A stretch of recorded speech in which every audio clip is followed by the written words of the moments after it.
Namaste once again, everyone. Wish you all a very happy Republic Day. Respected Sri Prakash Garu, Prasad Garu, other esteemed guests, respected teachers, parents, and my dear boys and girls Prakashites. I like that name. Okay, so you all are identified by that word Prakashites. First, yesterday when I saw this word Prakash, I said, what is this Prakashites? Then I realized that it is named after the institute and the names. So you all identify yourselves by that word. Today, I am very proud to be in front of you and being invited here to talk to you about my experiences, something about the armed forces, and something about the Republic Day. The last part about the Republic Day has already been so well brought out by the very talented students in all the three languages, both English, Telugu and Hindi.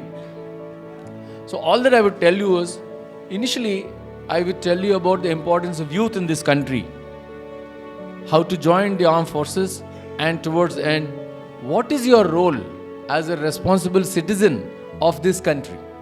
Because that's the main aim of celebrating our Republic Day. There are three things.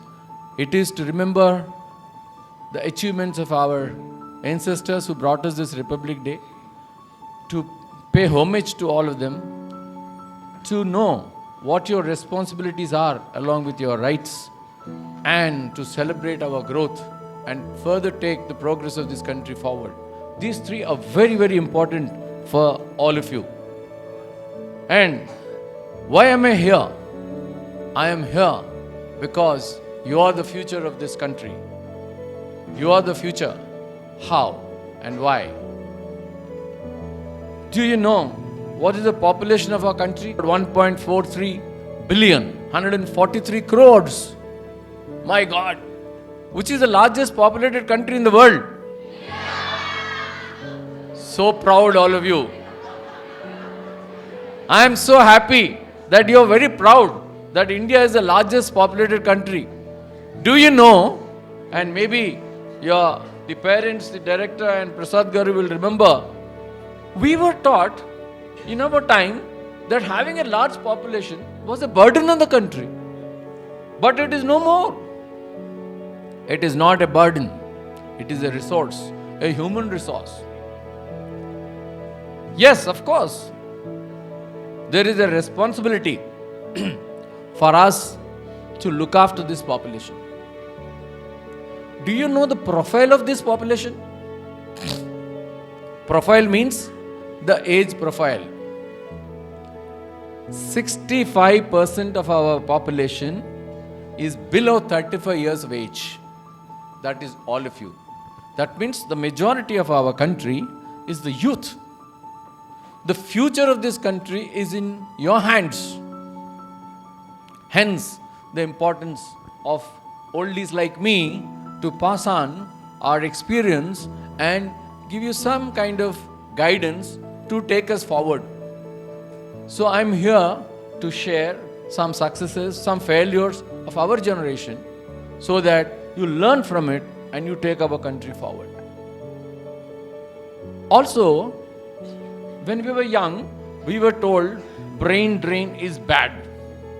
Going abroad was considered some kind of, though it was individually progressive for the person concerned, overall said, oh, this guy has gone to IIT, studied and went abroad, or this guy has gone here, there.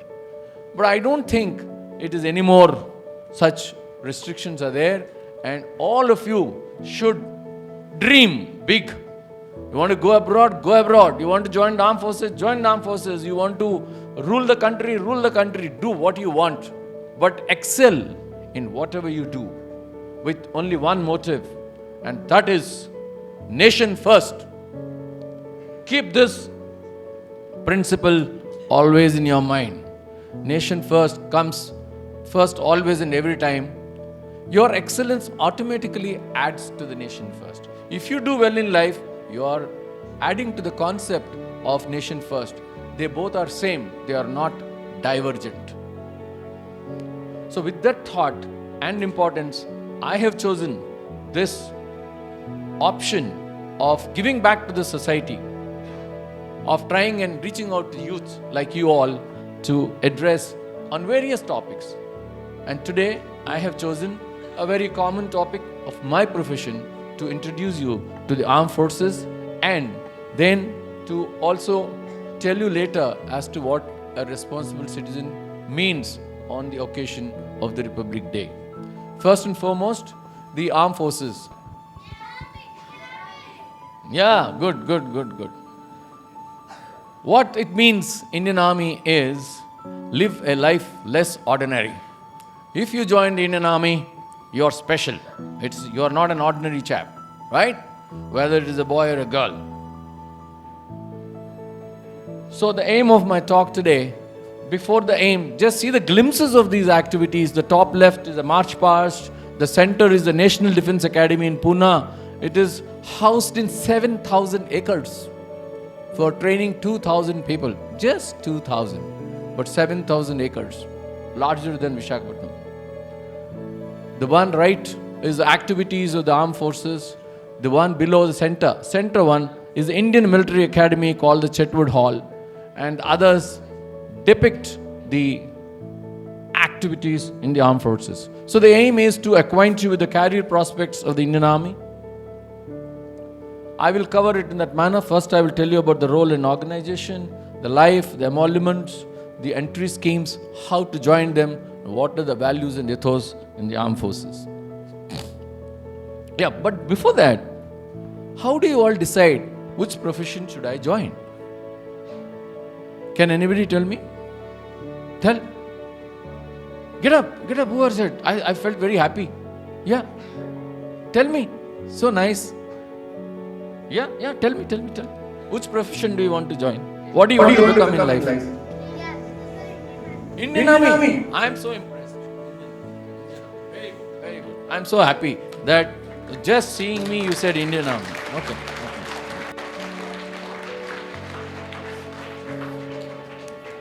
This country, as I said, has got 143 crore people.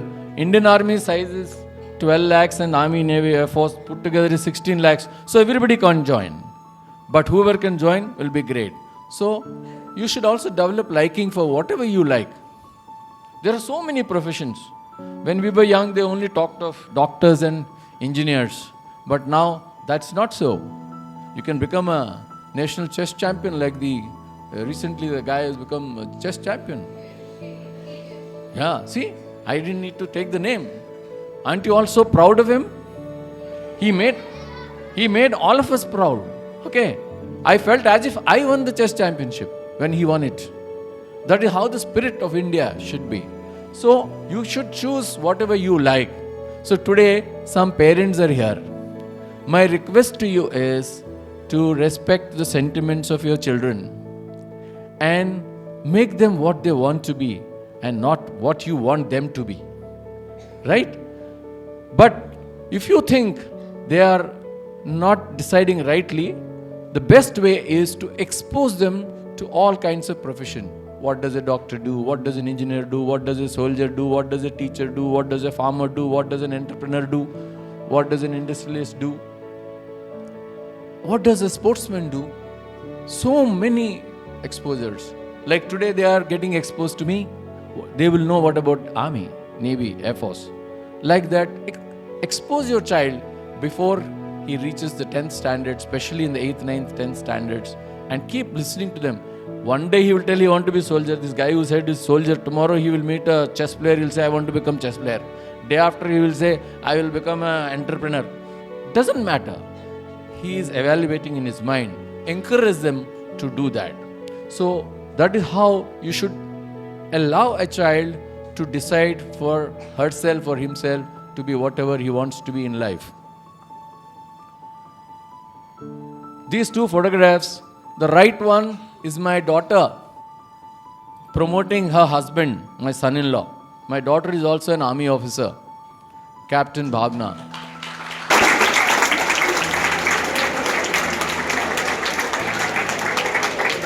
The left one is my family, me, my daughter and my wife. We were at the Rashtrapati Bhavan receiving the Padma Award series, Parama Vishishta Seva Medal, which is equivalent to in protocol Padma Vibhushan. So I'm very proud to have a supportive family, and my family is carrying on my tradition. I hope my grandson or my granddaughter also will join. That is the spirit that I am growing in. Okay? So, I'm very happy some of you said you want to join the army already. What is the attributes of a good profession? You basically need job satisfaction. You want to be happy in your job. You want professional advancement in your job.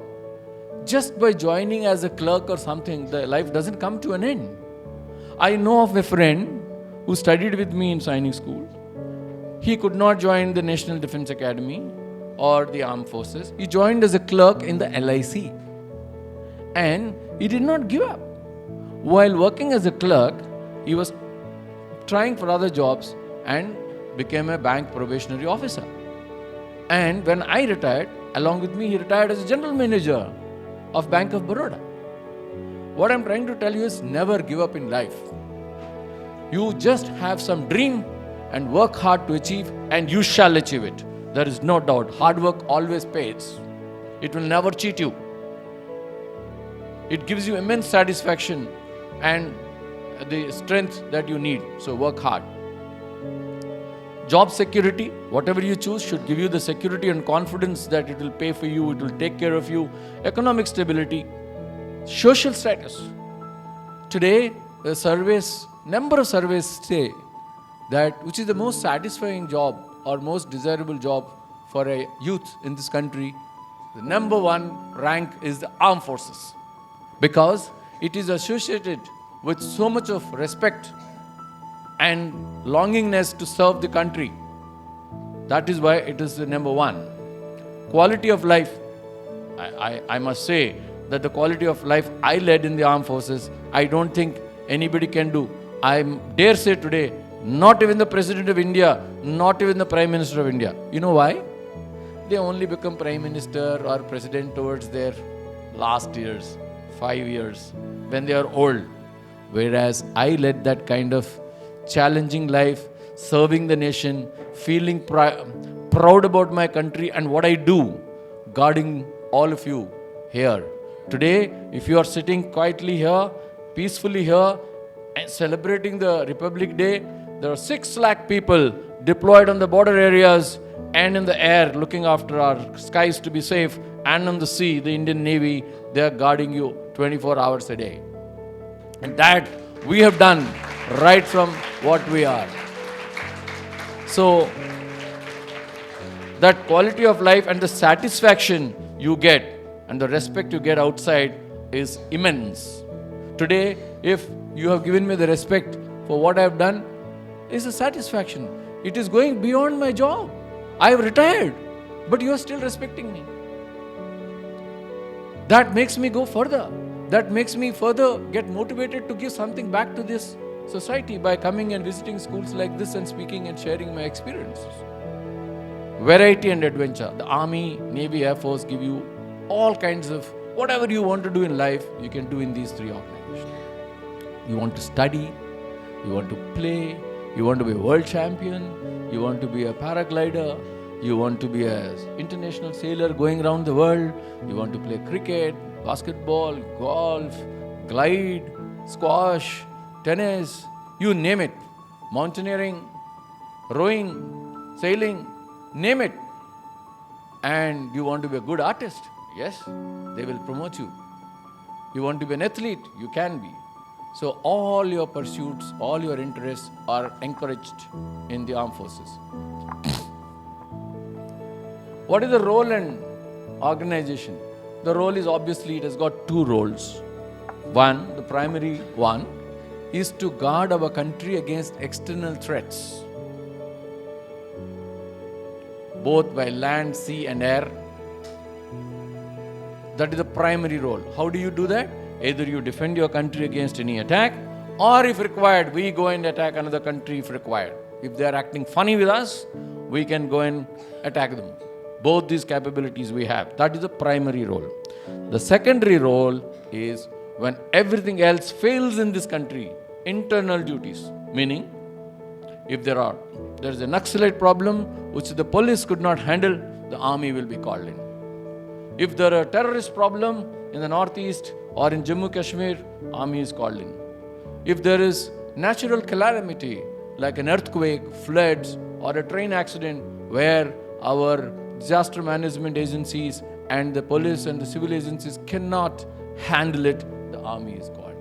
So the armed forces are the last bastion in this country to take care of the safety of this country, both internally and externally. That is the role of the armed forces. Now come to the army. Army organization, it is roughly 12 lakhs. It has got various branches within the army. There are these three which are shown here, the armored corps, the infantry and the mechanized infantry are the main fighting arms. They are also called the teeth arms because they bite. They bite the enemy. So that is why they are called the teeth arms. They are the main fighting arms. These are ably supported in the battlefield by the artillery, by the signals and the corps of engineers. It is not corpus, it is corps of engineers. S is silent. So I am from the engineers. We go first into the battle and come out last. We provide the mobility, remove all the mines. That's what they're showing down below. They are checking for the mines so that our forces can go in, and we build bridges, roads, tracks, etc. If the enemy is coming, we block the enemy by planting mines, blowing up bridges. We survive our forces by providing water, electricity and other accommodation. So put together, the first three and these three are the fighting arms of the Indian Army, and anyone who gets commissioned as an officer in this can become the chief of the army staff. The previous chief, General Pandey, who is my classmate, is from the Corps of Engineers. These are the logistic support arms. The left one, Army Service Corps, provides rations, FOL, fuel, oil and lubricants, hygiene chemicals, horses, animal transport required to transport things in mountains. The right one is the Army Ordnance Corps, which my daughter is from. She is an MBA in finance. She deals with the logistics in the army. Her job is to manage the mobility and provision of 6 lakh different items to the Indian Army all over the country. So they have to be very, very precise. It is from a pin to a tank to a helicopter part, oblique ammunition or a vehicle or a bomb or a missile. All kinds of equipment and spare parts are dealt, including the clothing to the Saichen people. The left one, left bottom, Army Medical Corps, you all very, very clear. They look after the health of the army. Both boys and girls can join equally in this. The Corps of EME is the one who maintain the equipment of the Indian Army, repair and maintenance. They make sure that all our equipment is always operationally ready for war. So what is our life like? A lot of activities. We are very busy, 24 hours. So many people think there is no war. What do the people do in the army? People think, no, what do they do? There is no war.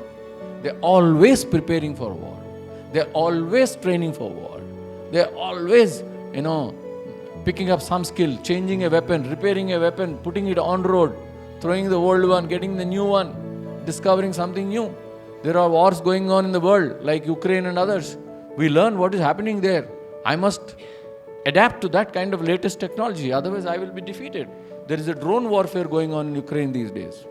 So we are adapting. Indian Army has already acquired drones. Okay.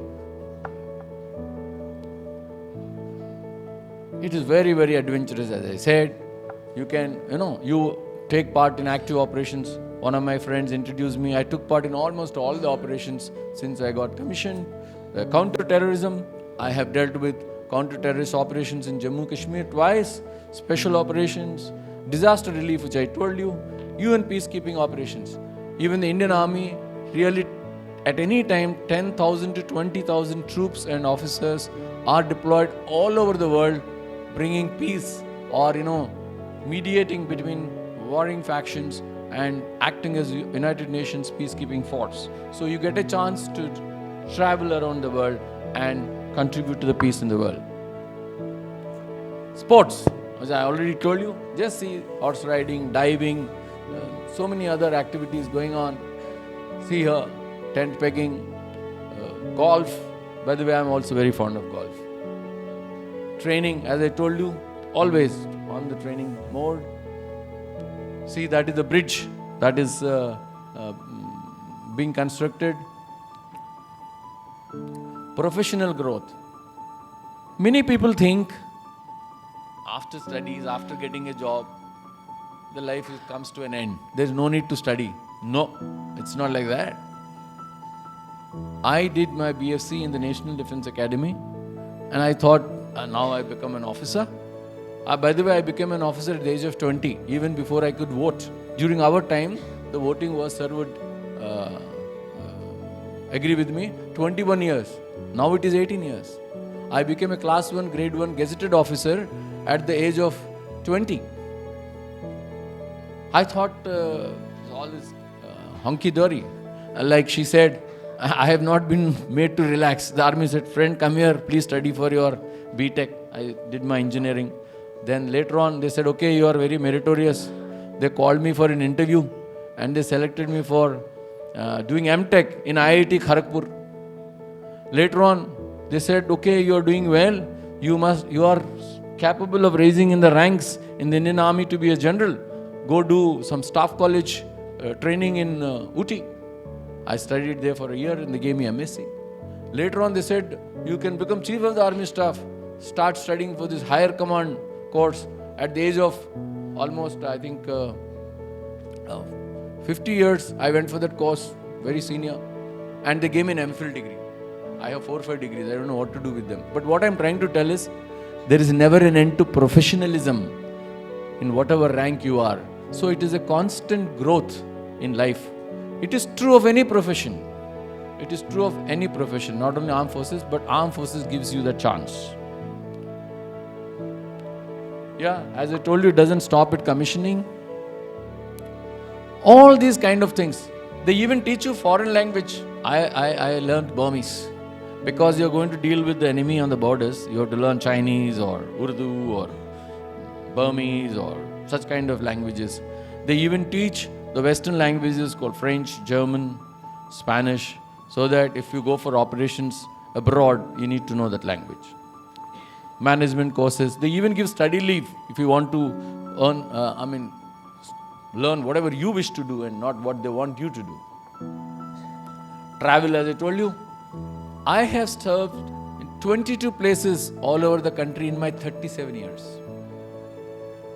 It includes the deserts of Rajasthan, the high altitude areas in Leh Ladakh, Bhutan, Northeast, ocean, Sri Lanka is an island. I served there in the sea coast, then jungles and central India, a riverine terrain. So I have seen all kinds of places in India. You get to see, and today I'm still not satisfied. I haven't seen Araku Valley. I have to go. I'm going to request Sri Prakash Garu, next time I'll come, please guide me to go to that. What I'm trying to tell is, India is a beautiful country with so much of diversity. You must have heard of this famous word, unity in diversity.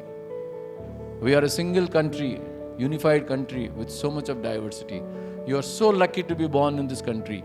So, and you should be happy to serve in the armed forces to see this diversity and national integration.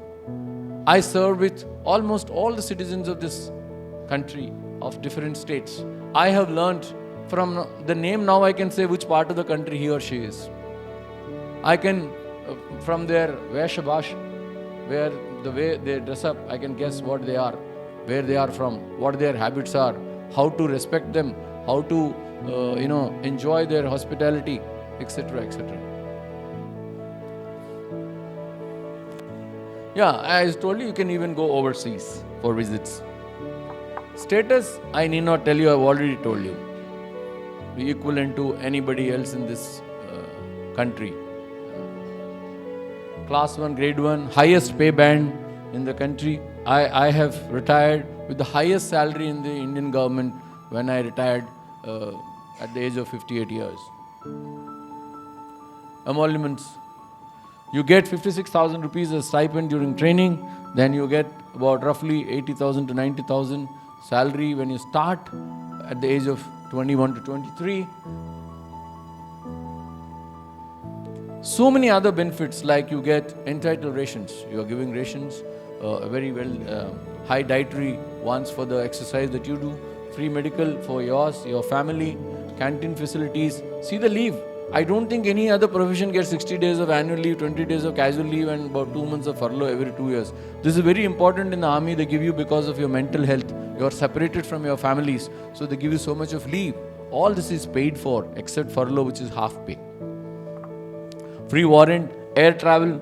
I'm telling you, for officers, you people studying in these kind of schools are fit to be officers. That's why I'm telling you all about officers. You can even join as Sipais, as Agniveers they are called these days. Conveyance, baggage and other allowances like any other government service. Other benefits, even when you get married and all, your children, you are eligible for tuition fees, hostel fees, your concession on air travels, army housing facilities, cash grants, reservations, army schools for our children, because we don't get seats because of our transfers. So army has its own army schools. It has got an engineering college, a medical college, a law college, a nursing college. My daughters have studied in 8 or 9 schools in the up to 12th standard. Imagine, they had to have 8 or 9 sets of friends, but they are more adaptable now. They are able to communicate well. Do you know the army kids succeed, do well, better than any other average kid in the country? You know why? Because of these challenges. They get very well adjusted. And you know of many personalities who have done well in life. Many models, especially the girls, are army brats. Anushka is an army brat. Priyanka Chopra is an army brat. Sushmita Sen is an army brat, an Air Force officer's daughter. And so many of them. A lot of boys who have become CEOs in US today, the tech CEOs, at least 5-6 of them are army brats.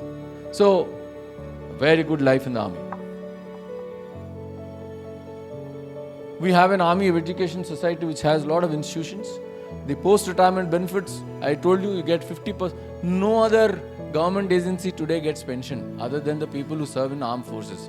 They get what is called the NPS, National Pension Scheme, etc. But nobody gets pension except the armed forces. So many other facilities which you say at your level, you needn't worry about these, you will get all of them. How to join now? How do you join? There are various entry levels. The best is to join the earliest, so that you remain senior. In the army, even if one day your senior, the junior has to call him sir. So you never miss that. So try and join the armed forces in the first chance if you want to join, not later. The best is the 10+2 level entry. In your 12th standard, in the month of December, you can write an exam. You apply for it in October, write a written exam. Your 12th standard final exams get over in February, March. Then if you have qualified in this written exam, this is a objective type. Baye haath ka khel hai for a person who wants to join, because there is no need to write anything. It's just objective, ABCD, multiple choice questions with negative marking, 300 marks for maths, 200 for physics, chemistry, and another 200-300 for English, general knowledge and current affairs. And the syllabus is just 12th standard CBSE. There is no need of studying anything extra except knowing what kind of questions come and little practice. A motivated student without any guidance can pass himself or herself. Earlier, National Defence Academy was only for boys. Now girls are permitted. 10% seats are reserved for girls. So you all can join. Right? Next, you get 5 chances from the age of 17 to 19.5 years. Every 6 months you can write an exam. If you qualify, fine. If you don't, you can attempt again 5 times. Thereafter, if you still don't want to give up, you want to join the armed forces, finish your degree outside and then join the armed force by going at the second level, graduate level, permanent commission in SSC. Then women's special entry is there, which is also an SSC. SSC means short service commission. Last is technical entry. If you want to become an engineer, become an engineer, but army can call you without written exam to after your degree based on your marks only for interview. After the written exams are over, I will tell you what next. These are the kind of entries which I told you already. NDA is for National Defence Academy, where young boys and girls join, and they can join whether it is Army, Navy or Air Force. They combinedly train here, and after 3 years, 4th year, they go to their respective institutions. For Army, they go to the Indian Military Academy, Dehradun. The Navy, they go to Goa, Karwar, and Cochin side, and Air Force to Bidar and Hyderabad. Why? Because later on in life, when they meet in the war or in profession, they remember we are the same students, ex-students of NDA, and they have born homey and they cooperate well and fight well. Otherwise, after degree, you can directly join in Indian Military Academy or the Naval Academy or the Air Force Academy, right?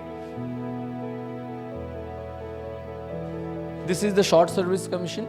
There are so many schemes. That means anybody who wants to join armed force, if he is determined, there will be 10 to 15 attempts you can make from the age of 17 to 25. I have seen people, who never give up in life. I want to join army. There are people who joined even at the age of 23, 24. If you are determined, you can. But the competition is very tough. Life is very tough for you people compared to us. You are all undergoing great amount of stress, lot of competition. So never have only one choice in life. Have multiple choices. First, I want to join armed force. Second, I want to be an engineer, software engineer. Third, I want to be an entrepreneur, or I want to join IAS, IPS. Like that, have different choices. Never be disappointed with failure. Every failure is a stepping stone to success.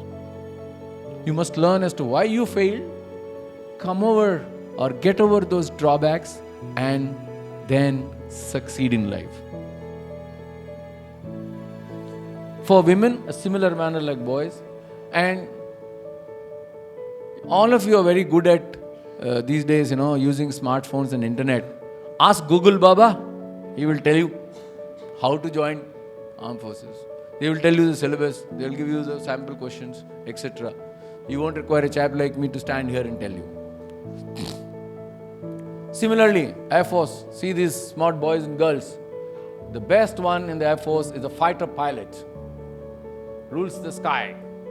Defends our nation. Even women have become fighter pilots nowadays. There are the similar schemes like the army. Again, Google Baba will tell you. I don't want to waste time on that. I'm only giving you introduction. And the Air Forces, they call themselves cut above the rest. The Navy.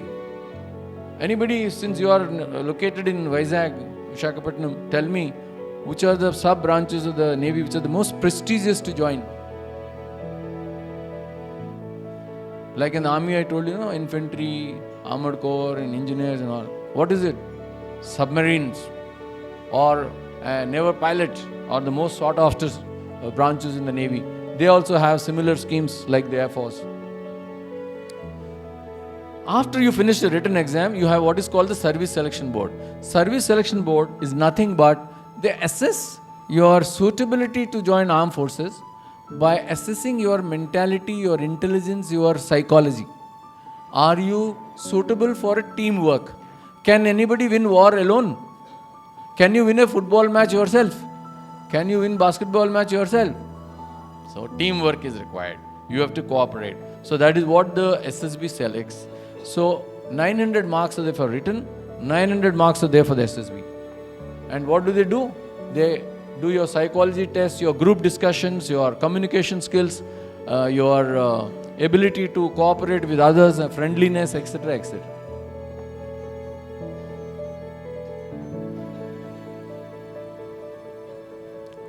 What is it, the difference between an officer and a soldier, a normal sepoy?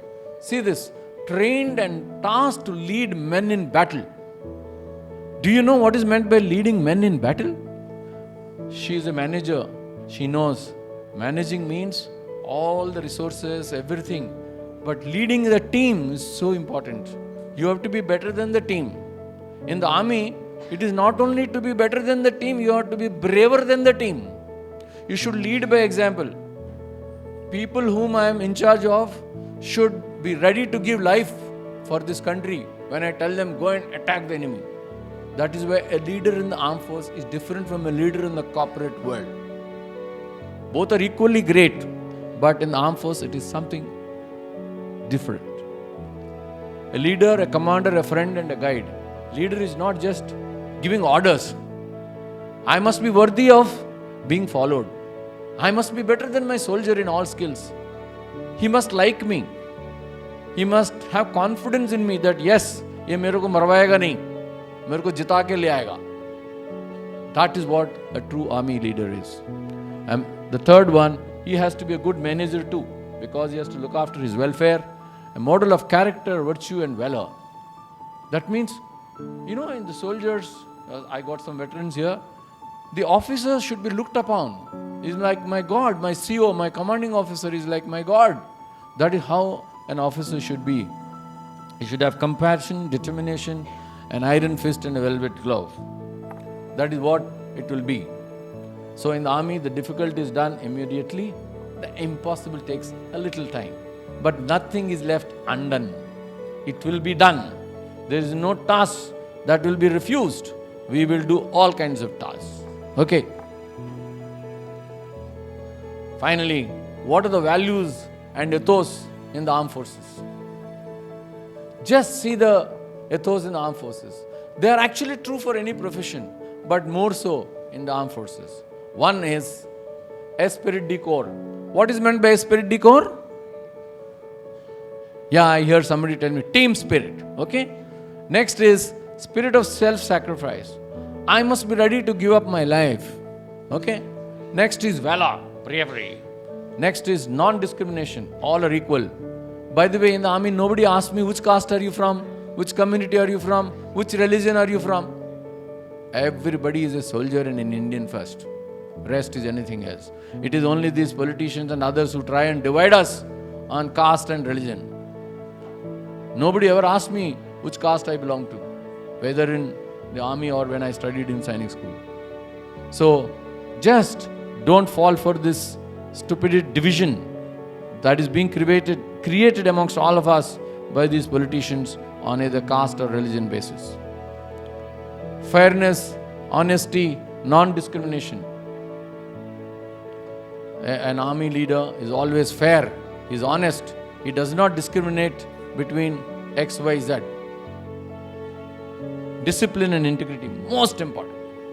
Unless you are disciplined and you obey orders, we cannot win wars. If everybody is onto themselves, we cannot win war. If I give an order, it bloody well be followed. Otherwise, we will not win the war. So, that is why that seniority, juniority, etc., etc., etc. is followed.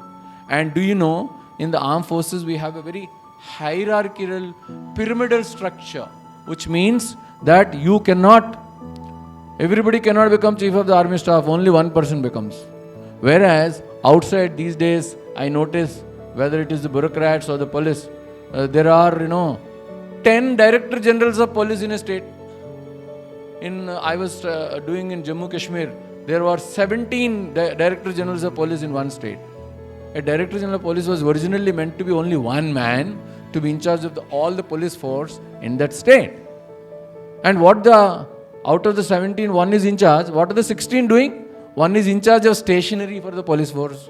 One is in charge of the housing for the police force. One is in charge of the training, like this. So, that is not how the army functions. So, we do not retire. All of them do not retire at 60. We retire based on our merit, how we cross a rank.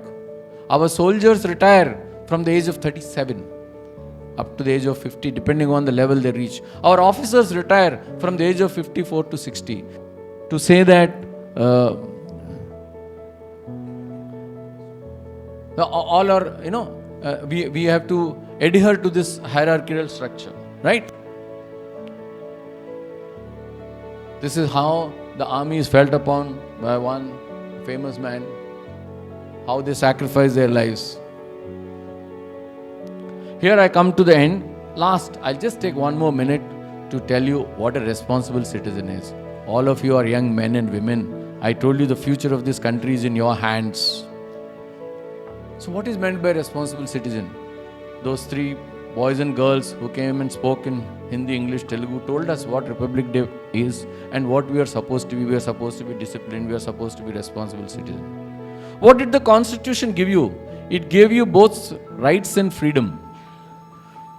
Everybody is worried about his rights and freedom, but everybody is forgetting about the responsibility.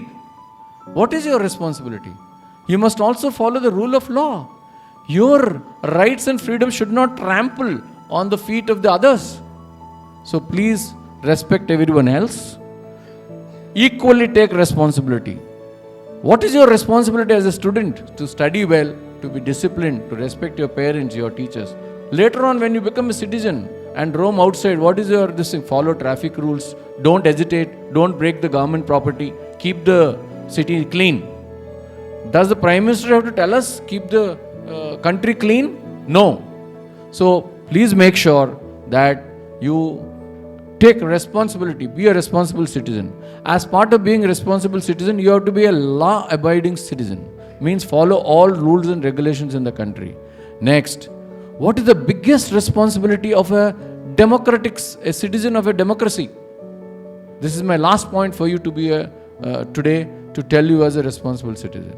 Your right to vote. All of you are going to be 18 years now or later, especially those who are in 11th and 12th standard, going to be 18 years in a year or two. So all of you should learn to exercise your vote very responsibly. Please vote to the person who you think will do good for the country. I am not from a political party. I am not telling you to vote for A, B, C. I am telling you to vote whom you like, who you think will do good. You voted for somebody, person A. He does not do well the way you asked. So next time, please do not vote for him. Vote for somebody else. So please choose your vote rightly, vote responsibly.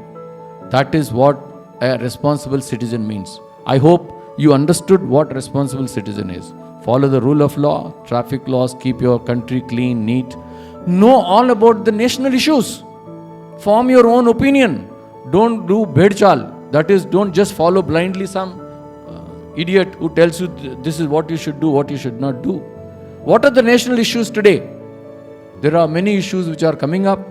That is National Population Register, Uniform Civil Code, One Nation, One Election, etc., etc. So many issues are there. So please form your own opinion. I find the learning environment in your school so good. Respect your culture. I think this school respects the culture, the way I have been welcomed here. So that is what is being responsible citizen. Once again, I wish to thank the management, Sri Prakash Garu, for giving me this chance to talk to you, to address you. And I feel rejuvenated today. And I think I will look forward to my next talk, wherever it is. The way you have learned, you have heard me and respected. I also have a word for the parents and the teachers. Please guide your children, fulfill their aspirations, especially the teachers. You have a bigger role here. You had such a noble profession, teaching. I still remember my teachers who taught me in school. They are the ones who shaped my personality. You have chosen a very, very respectable job. Today, imagine your ex-student coming and doing namaste and touching your feet. How nice you must have felt.